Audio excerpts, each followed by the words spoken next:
Hello, everyone. Welcome back to the Mike and Kate S. English channel. I am Mike, and I am joined by the person who keeps my English from falling apart, the amazing Kate. Hi, Mike, and hello to all our wonderful listeners out there. I am so happy to be here today. The sun is shining, I have a giant cup of coffee, and I am ready to dive into some English. How are you doing today, Mike? Well, Kate, I am doing okay now, but I have to tell you, I had a bit of a mini disaster this morning. It was one of those moments where my brain just completely stopped working. Oh, no! What happened? Did you forget your keys again? No, even worse. I went to that new coffee shop down the street. The one with the very cool, very fast-talking barista. I had practiced my order in my head for 5 minutes. I was ready. I walked up to the counter, and he said, "Hey man, what can I get for you?" And Kate, I just froze. Oh, the classic brain freeze. Why do you think that happened? Because I was doing exactly what we are talking about today. I was translating. In my head, I was thinking about the word for milk in my language. Then I was trying to find the word for oat milk in English. Then I was trying to build a perfect sentence like, "I would like to have an oat milk latte, please." But by the time I had the sentence ready, the barista was already looking at the person behind me. That is such a common struggle, Mike. You are definitely not alone in that.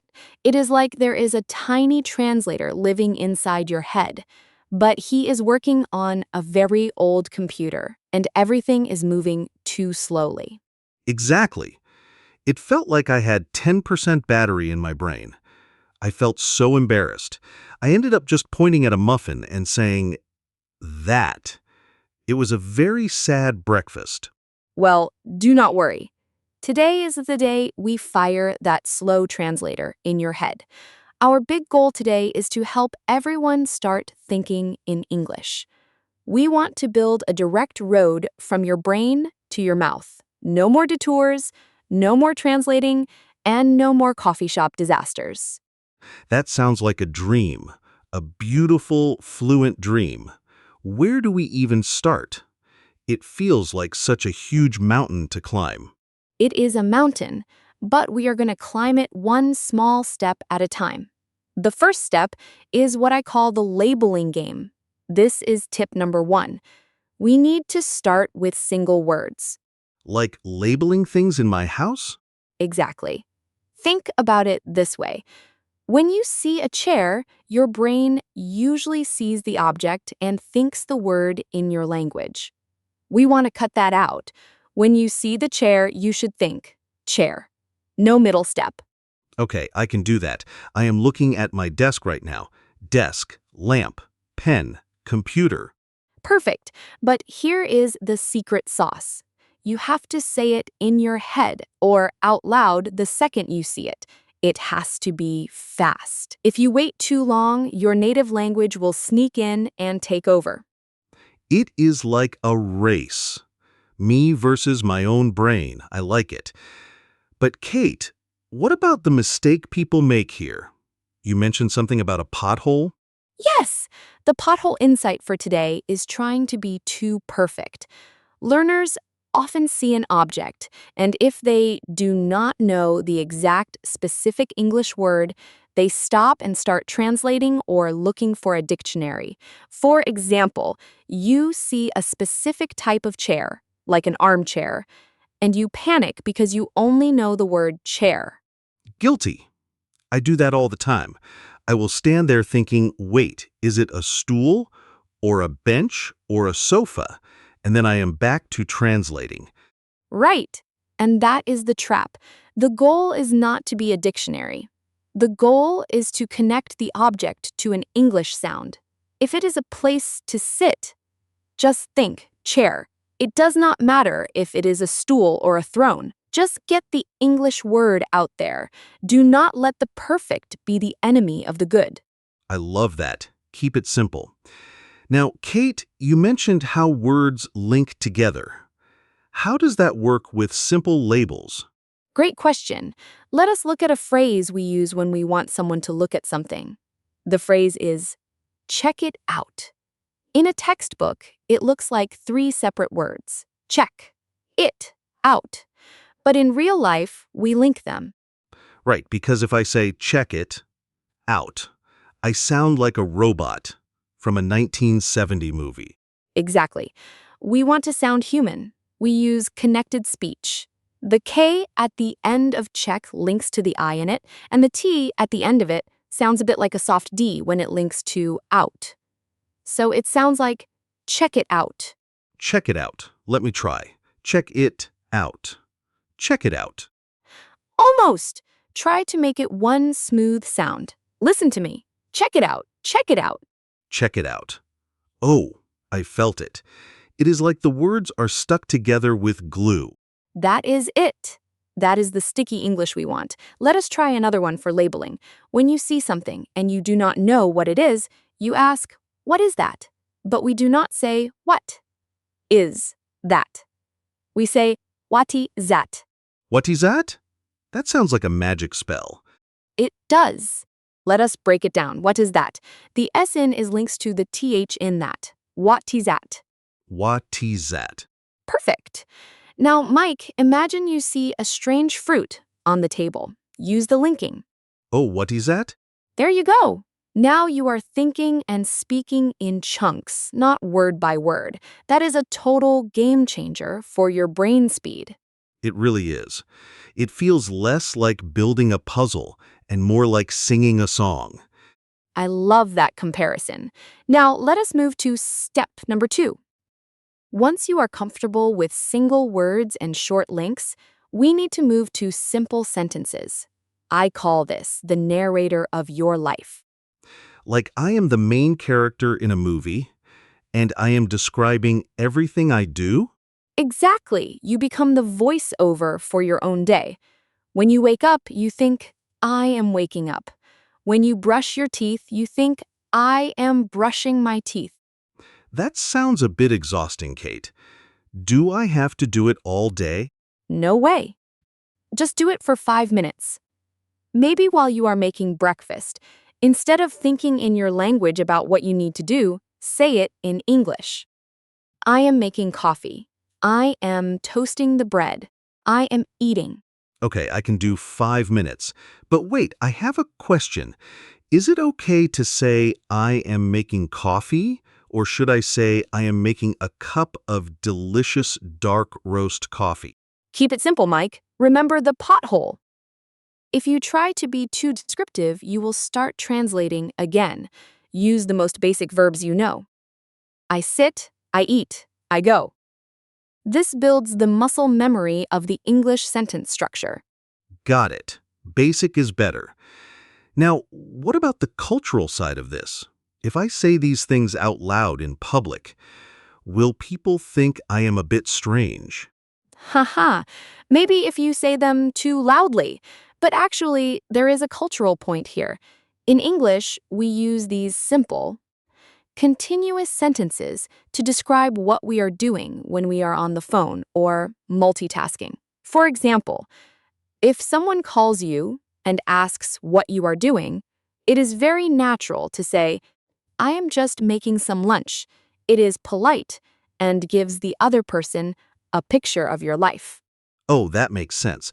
It is not just a drill. It is a real social tool. Totally. Now, let us talk about the secret sauce for these sentences. The big one here is going to. In a textbook, you learn, I am going to drink water. But Mike, have you ever heard a native speaker say every single letter in that sentence? Never. Usually it sounds more like a mumble. It is a very organized mumble. We use gonna. This is the king of connected speech. I am going to becomes I am gonna. Or even shorter, I am gonna. I'm gonna. Let me try. I am going to sleep. No, that was too slow. I'm gonna sleep. Yes! But listen to the G in Ghana. It is very soft. I'm gonna. I'm gonna. I'm gonna grab a coffee. Look at you. You even used a natural verb. Grab a coffee. That was excellent. You see how much faster that is? Your brain does not have to process 4 words. It just processes one big chunk. I'm gonna. It feels much faster.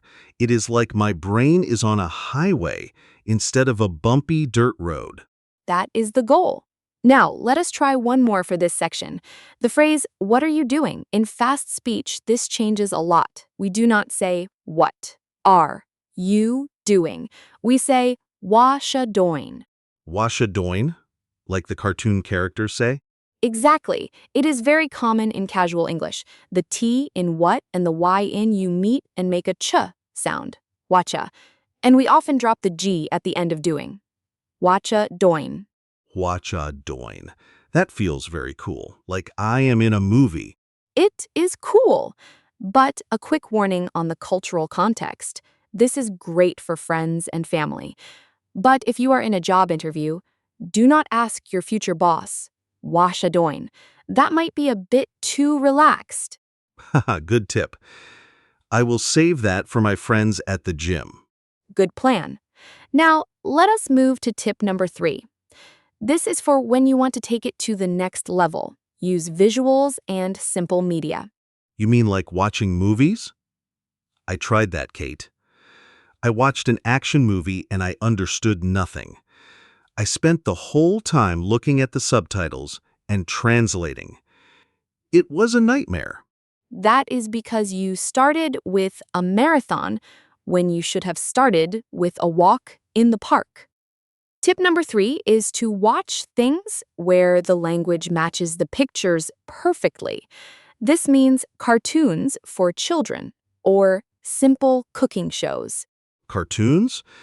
But Kate, I am a grown man. I cannot be watching cartoons about talking pigs. Trust me, Mike. It is a game changer. When a character in a cartoon says, look, a red ball, and then you see a red ball on the screen, your brain makes a direct connection. You do not have time to translate because the image is right there. It bypasses the translation center of your brain. Okay, I guess I can watch a little bit of cartoons. For science. For science. And here is the other part of that. Simple songs, especially ones with actions. Think about the song head, shoulders, knees, and toes. You are saying the word and touching the body part. That is the ultimate way to stop translating. Your body is involved in the learning. I actually remember that song from when I was a kid. It is still stuck in my head. See? It works. Now, let us do a linking drill for this section. Imagine you are watching a show and you want to say, I want to watch that. We already learned gonna. Now let us learn wanna. I want to becomes I wanna. I wanna watch it. Ooh, you linked watching it. Watch it. Very nice. I want to watch it. I wanna watch it. Kate, I am starting to feel like my brain is actually thinking in these small pieces. I did not even think about my native language just now. That is a huge victory, Mike. That is exactly what we are looking for. Those little moments where the English just comes out naturally. It feels great, but I have to ask, what happens when I get stuck? Because I know I will. I will be having a conversation, and then boom, a word I do not know pops up, and I am back to square one. That leads us to the final part of our strategy. Be patient and use filler words. When you get stuck, do not go back to your native language. Use English sounds to keep your brain in the English zone. Sounds like, or, well, or, let me see. So instead of a long silence while I translate, I just say, well, let me see. Yes, it keeps the English motor running. If you stop completely, the motor turns off, and it is hard to start again. Keeping that English sound going helps you find the next word without needing to translate. That makes so much sense. It is like keeping the car idling at a red light instead of turning the engine off. Exactly. You are on fire today, Mike.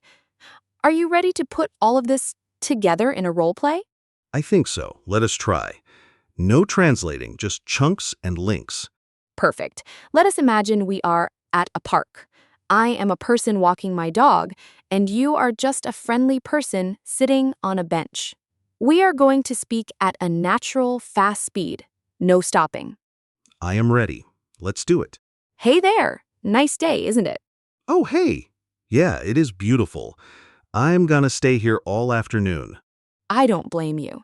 Check it out. My dog really likes your shoes. Haha. What is that? Is he trying to eat my laces? No, he is just friendly. I want to sit down for a minute. Is this spot taken? No, go ahead. I was just thinking about getting a snack. I am starving. Me too. I'm gonna grab some ice cream later. Do you want to join? I'd love to. Let's go. Great. Let's head out. Wow, Kate, that was fast. I really had to focus, but I did not translate once. You did it. You used I'm gonna, check it out, what is that, and even I'd love to. That was amazing. How did it feel? It felt a bit like my brain was moving faster than usual. Like I was just riding the wave of the conversation instead of trying to build the wave myself. That is the perfect way to describe it. Thinking in English is about flow. It is about letting the chunks of language move you forward. I am definitely going to keep practicing this. But wait, we have one more thing, right? The pro tip? Yes, here is the pro tip. This is something most people do not realize. To stop translating, you have to change your environment, not just your study time. Change your phone settings to English. My phone? But Kate, what if I get lost in my settings and cannot find my way back? That is the best part. You will have to think in English to solve the problem. You see the word settings, you see the word battery, you see the word messages. You are forced to connect the action of clicking to the English word. It is a 24/7 labeling game. That is a bit scary, but you are right. That is a game changer. I spend 5 hours a day on my phone anyway. I might as well be learning. Exactly. Every time you check the time or send a text, you are reinforcing those English connections. It is the fastest way to fire that inner translator. Okay, I am going to do it. Right after we finish this recording, I am changing my phone to English. If I disappear, please come find me. Haha, I promise I will help you. But you will be fine. You are doing a great job. Thanks, Kate. I really feel like I had an aha moment today. It is not about knowing every word. It is about connecting the words I do know directly to my world. I could not have said it better myself. You have the right mindset now. So, for everyone listening, here is your homework. Look around you right now. Pick one object, just one. Do not translate it. Just look at it and say the English word out loud. Then, tell us what that word is in the comments. I love that. Is it a window, a coffee cup, a sleepy cat? Let us know. And remember, it does not have to be a fancy word. Simple is perfect. And if you enjoyed this and want more tips that actually sound like real life, make sure you subscribe to Mike and Kate S. English channel. We are here to help you move from textbook English to real, confident English. Yes, please join our community. We love hearing from you. And remember, be patient with yourself. Your brain is a muscle, and you are training it to do something amazing. Thanks for the encouragement, Kate. I feel ready to go back to that coffee shop and actually order my latte without the drama. You've got this, Mike. Go get that coffee. I'm gonna do it! Thanks for listening, everyone. We will see you in the next episode. Bye, everyone. Happy learning! See ya.